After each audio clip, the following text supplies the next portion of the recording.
നമസ്കാരം. പൊതുതെരഞ്ഞെടുപ്പ് കാലം രാഷ്ട്രീയ പാർട്ടികളുടെ തലപ്പത്തുള്ള ആളുകൾക്ക് മാത്രമല്ല, മറിച്ച് ചായപ്പീടികയിൽ ചായ അടിക്കുന്ന ആളുകൾക്ക് വരെ പിടിപ്പത് പണിയുള്ള കാലമാണ്.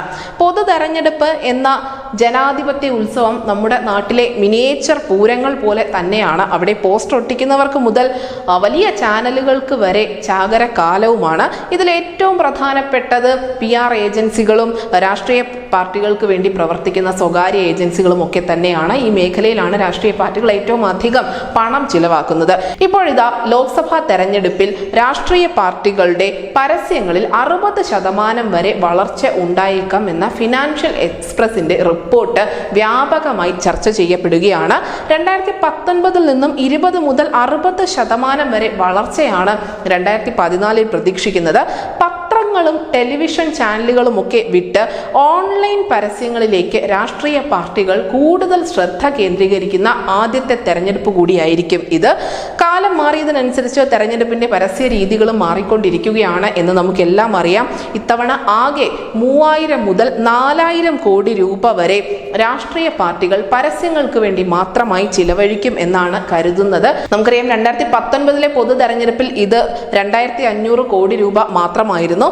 ആകെ പരസ്യ ചെലവിന്റെ 60% ഡിജിറ്റൽ മീഡിയക്കാർക്ക് വേണ്ടിയായിരിക്കും ചെലവഴിക്കപ്പെടുക എന്ന ചില സാധ്യതകളും പുറത്തു വരുന്നുണ്ട്. 2019 പത്രങ്ങൾക്കും TV ചാനലുകൾക്കും റേഡിയോയ്ക്കുമൊക്കെ ആയിരുന്നു കൂടുതൽ സാധ്യതയെങ്കിൽ 2024 വരുമ്പോൾ അങ്ങനെയല്ല.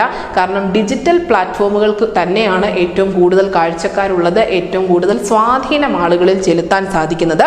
വിവിധ രാഷ്ട്രീയ പാർട്ടികൾ ഇതിനകം ഓൺലൈൻ മാധ്യമങ്ങൾക്ക് വലിയ തോതിൽ പ്രചരണത്തിനുള്ള പണം നൽകി കഴിഞ്ഞിരിക്കുന്നു.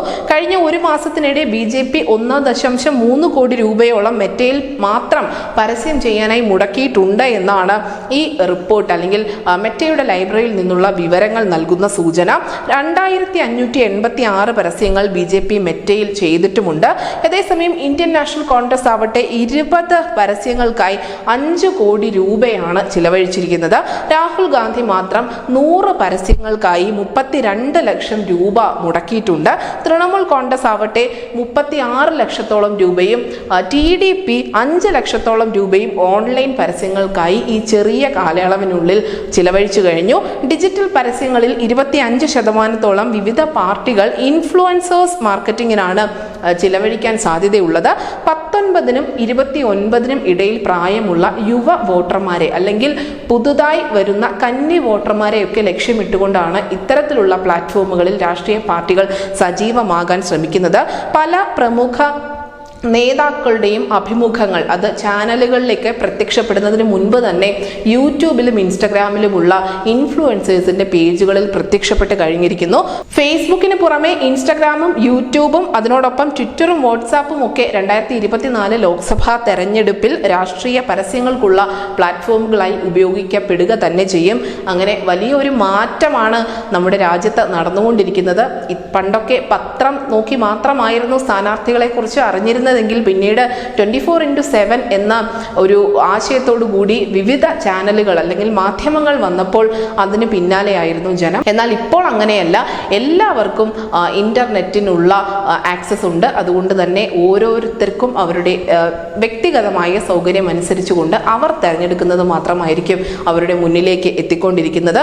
ഇത് തന്നെയാണ് രാഷ്ട്രീയ പാർട്ടികൾ ഉപയോഗപ്പെടുത്താൻ ശ്രമിക്കുന്നതും. അതുകൊണ്ടാണ് ഈ ഡിജിറ്റൽ മീഡിയ പ്ലാറ്റ്ഫോമുകൾക്ക് 2024 ലോക്സഭാ തെരഞ്ഞെടുപ്പ് ചാകരകാലമാകുന്നതും.